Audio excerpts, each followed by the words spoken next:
La Comuna Internacional.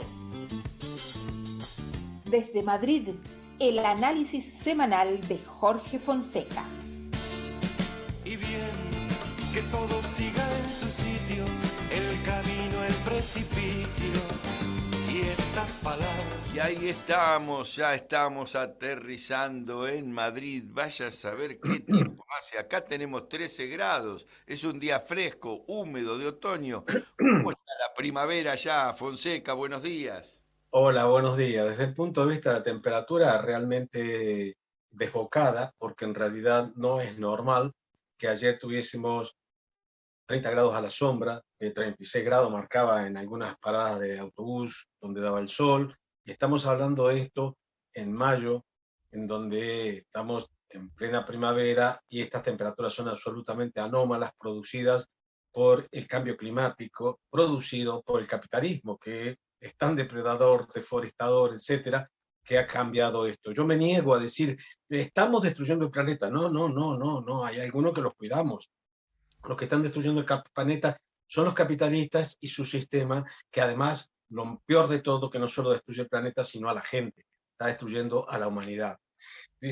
Perdona que me hagas una pregunta tan prosaica, podría decir, de la cuestión de la primavera, y yo terminé diciendo esto, pero creo que es inevitable que recordemos a la gente siempre la relación que hay, que a veces no podemos celebrar una buena temperatura, teóricamente una buena temperatura, cuando en realidad es producida por factores que nos anuncian además que tendremos un verano terrible, terrible, ¿no? No, no, Y es muy lindo esto que decís vos, estamos destruyendo el planeta.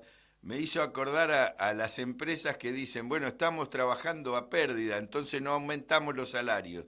Cuando les va bien, no te aumentan los salarios. Entonces socializan las pérdidas como siempre y con la humanidad y el planeta hacen lo mismo. Se me apareció apenas lo contaste, no, me parece bárbaro, porque nosotros, la temperatura también es política.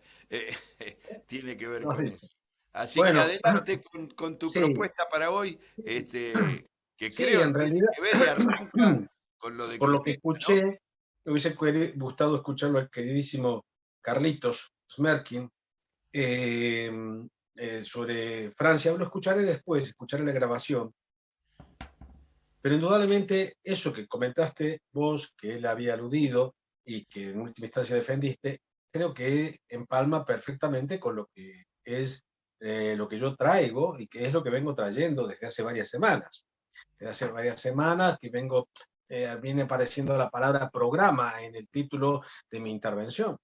Sí, Y de sí. hecho, pues esta es la clave, ¿no? Pero además, en realidad, probablemente desde que comenzaron los programas, que hablo de esto, porque siempre he venido hablando de la necesidad de un programa de transformación.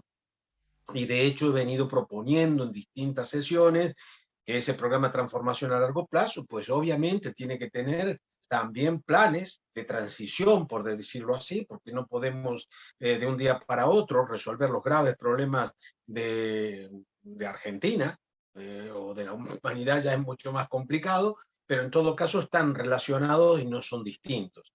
Y en ese sentido, decía que la cuestión ahora de programa tiene más urgencia, si siempre fue el tema para mí, y siempre ha sido el tema.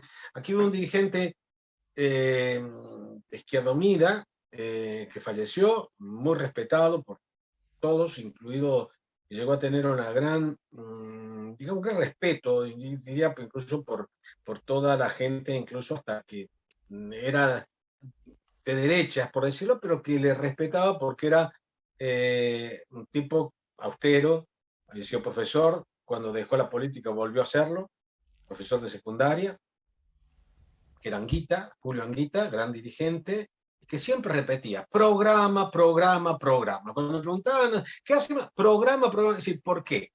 Porque al fin y al cabo el programa es un contrato.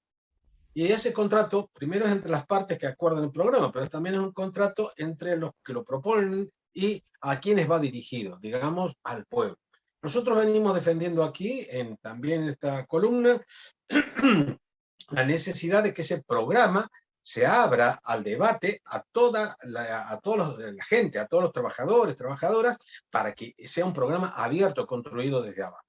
Pero entiendo que es normal, y hasta diría, pues saludable quizás, de que los que son referentes, las personas que son referentes, puedan hacer propuestas, ¿no?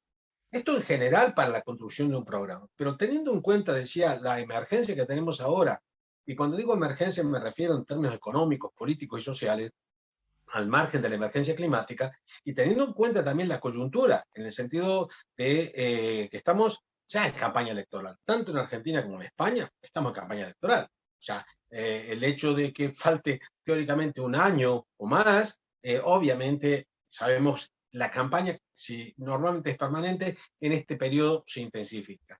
Y entonces, y ahora en el debate o en la discusión o que se ha abierto dentro de la coalición gobernante, también la solución para mí es un programa.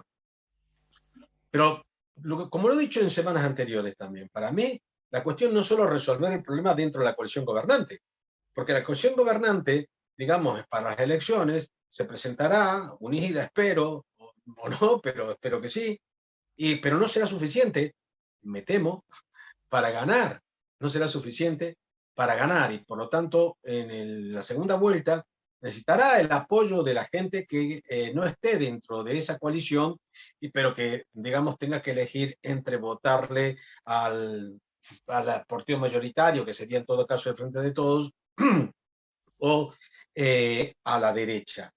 Y en este sentido decía que también había que tener un programa pensado en que, bueno, un programa con el que se va a proponer para la primera vuelta, pero también un programa para conciliar con los que desde la izquierda, progresistas, etcétera, reclaman más cambios. Y porque evidentemente eso de pedir cheques en blanco, personalmente, me parece un chantaje. Es decir, entonces lo del programa es centralísimo en todo.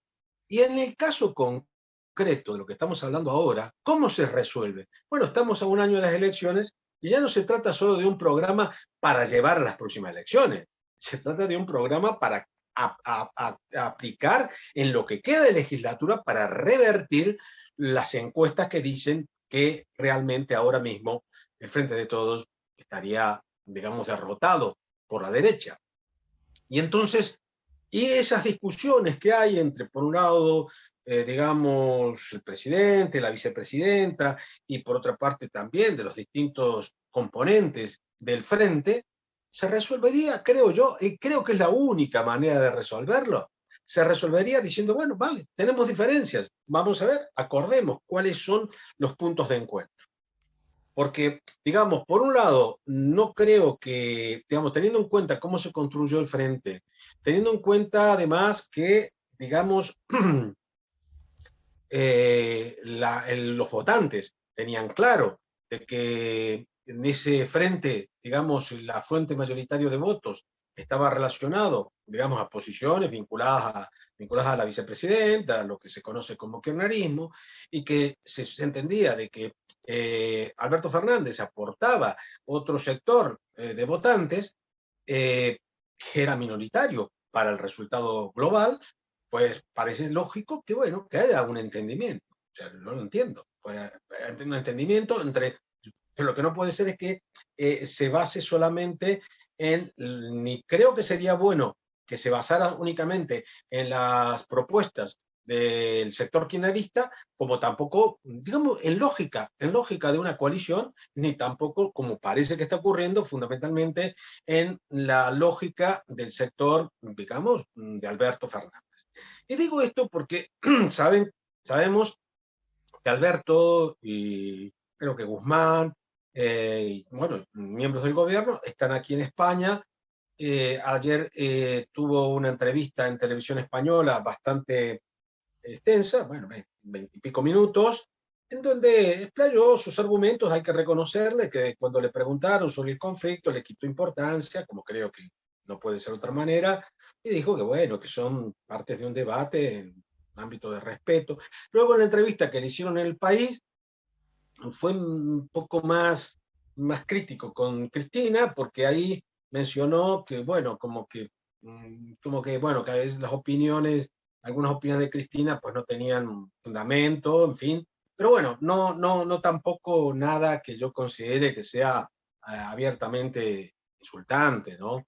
¿Y qué quiero decir con esto? Que bueno, que si el Frente de Todos quiere tener una posibilidad de triunfo, repito que tiene que cambiar el paso de aquí al final del año que viene, cuando sean las elecciones, y en este sentido lo decía lo del programa es clave. Y ahora me quiero centrar, porque resulta que, claro, vos decías muy bien que Melanchón lo que hace es decir, vamos a hacer esto, esto y esto. Claro, la diferencia entre Melanchón y Fernández y Cristina es que no pueden decir, vamos a hacer esto y esto la próxima legislatura. Tienen que hacerla ya, porque si no, Claro. no es creíble. Y entonces, Permitime que te sí, interrumpa un minutito, sí, vos seguís con tu sí, sí, hilo. Pero lo que yo vengo pensando, viste que nosotros estamos trabajando mucho el tema Paraná, con este programa de este año tiene todos los días una columna sí, del lo sé, tema lo sé, lo sé, lo sé, Paraná, con Mempo, con Pedro, con lo sé. Luciano Orellano, bueno. Y ahora vamos a un acto el 20 de junio, vamos a promocionar eso. Y yo pensaba, escuchándote, digo, pero claro, hay que llevarle este tema a ese debate para ver cómo lo solucionan y cómo se paran. No solo, y yo incluyo a Massa, porque te digo, el Ministerio de Transporte y el que está manejando la línea del tema del Paraná es Massa, que queda escondido y disimulado en ese debate entre Cristina y Alberto Fernández. Y lo mismo con el tema comunicacional. Es privatista de ARSAT, de los satélites, de todos los desarrollos que tiene Argentina. Eso no podemos esperar para las elecciones. Hay que discutirlo ahora, si Bien, no, pero se ahí la privatizar. clave está, Néstor, en que no puede ser de que aquí vamos a ver a Massa. No, no, no. Aquí yo personalmente mi crítica a Soberanos y a nuestros compañeros queridos referentes es que, digamos, se lo voy a decir también a alguno de estas referentes principales, hace días que se lo quiero decir.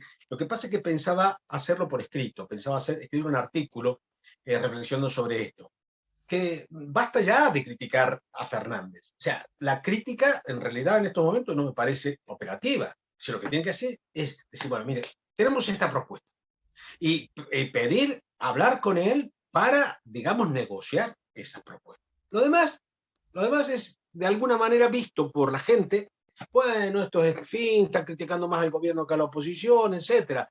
En definitiva, de lo que hablo es de realmente dejar de hacer de Pepito Grillo. Hace un momento, un compañero me pasaba aquí de España, un compañero argentino, además de la época del exilio, me pasaba una convocatoria para algo relacionado para elegir entre monarquía y república. Me agarró en un mal momento. Ya sabemos que aquí es distinto al uso de la Argentina, ¿no? Entonces me agarró en un mal momento. Y digo, por favor, dejémonos de estupideces. ¿Qué carajo le importa ahora mismo a la gente aquí en España la monarquía o la república? Lo que quieren es que se resuelvan los problemas. Y de eso hablan los fachas. Los fachas hablan de los problemas, por supuesto, mienten, tergiversando y además manipulan. Pero hablan de lo que la gente quiere escuchar. Por lo tanto, y de lo mismo podría decir de que inunda mucho tanto a la izquierda aquí como al gobierno allí, de un estilo, digamos que en realidad es de un discurso progre, en donde nos ocupamos mucho del lenguaje inclusivo. Leo que ya no me acuerdo, mira, se me confunden las noticias, si es de aquí o de allí, creo que de allí, que se van a adaptar toda la normativa al lenguaje inclusivo. Oh, seguro que la gente está encantadísima que le resuelvan ese problema, de verdad. Ese discurso que en realidad se ocupa de lo simbólico, que no le cuesta nada el capital, pero que a su vez permite no hablar de las cuestiones principales, me produce realmente irritación. Irritación. Porque claro que son problemas que hay que atenderlos. Claro, pero atendamos primero los urgentes. Atendamos primero lo que realmente están afectando a la gente que nos come. Porque lo otro es una manera de distracción, ¿eh? Para mí es una forma de distracción. Por lo tanto, insisto, no estoy diciendo que no se hablen. Yo creo que a esta altura, yo además, uso el lenguaje inclusivo. Pero ahora que esté, lo mismo que de pronto hay quienes defienden que haya más ejecutivas en las empresas. Pero por favor, yo no quiero que haya más ejecutivas en las empresas. No quiero que haya ejecutivos en las grandes empresas.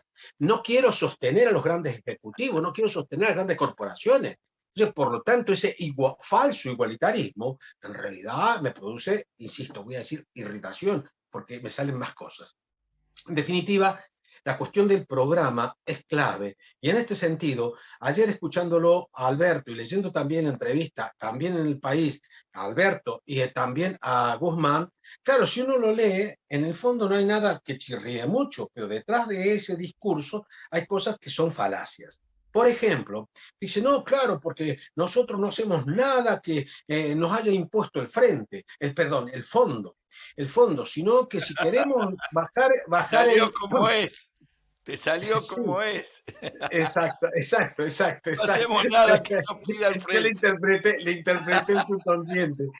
Entonces dice, no, porque en realidad nosotros consideramos importante contener el déficit público y nosotros no hemos aceptado que sea más del 2,5. O sea, el 2,5 de déficit es un ajuste. El 2,5 de déficit en un país como Argentina, en un contexto como el actual, es un ajuste. Sí, claro, pero más tranquilo, más despacio que lo que ellos pedían. O sea, que en realidad es una cuestión de ritmo.